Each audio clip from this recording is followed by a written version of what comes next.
Assalamualaikum, bertemu kembali dengan berita terkini. Sebelum mula sila subscribe, terima kasih.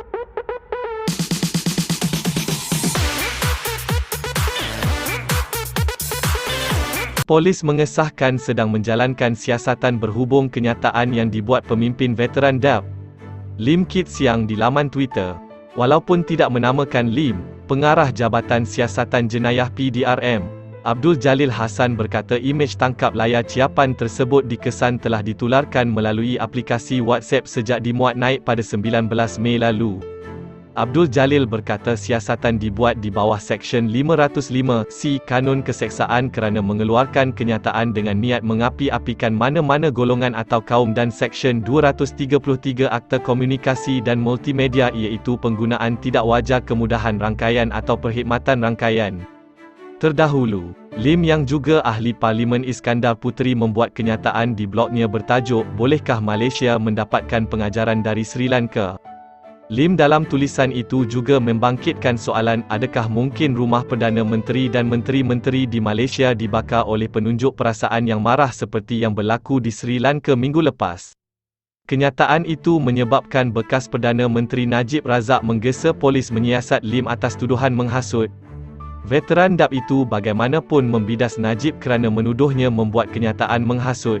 Ahli politik yang sebenar akan tahu yang saya bukannya menyeru kepada keganasan seperti pembakaran rumah Perdana Menteri dan menteri-menteri tetapi hanya memberikan amaran yang kita perlu menghayati pengajaran daripada apa yang berlaku di Sri Lanka dan kita tidak boleh membenarkan suasana politik dan sosioekonomi negara merosot sehingga menjadi sebuah negara gagal seperti yang terjadi di Sri Lanka dalam setengah abad yang lepas, katanya.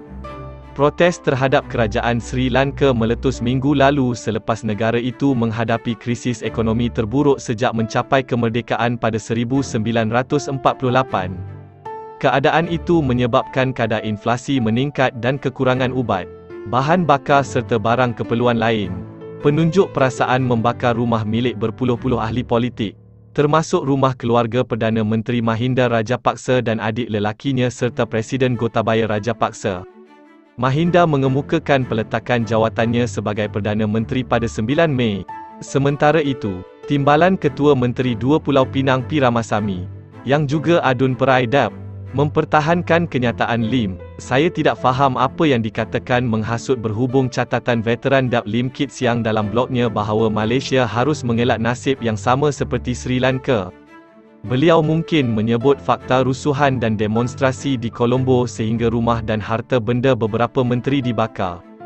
Apa yang disiarkan oleh Lim bukanlah berbaur hasutan atau nakal tetapi satu posting yang menyeru agar Malaysia tidak mengikut jejak langkah Sri Lanka, katanya dalam satu kenyataan.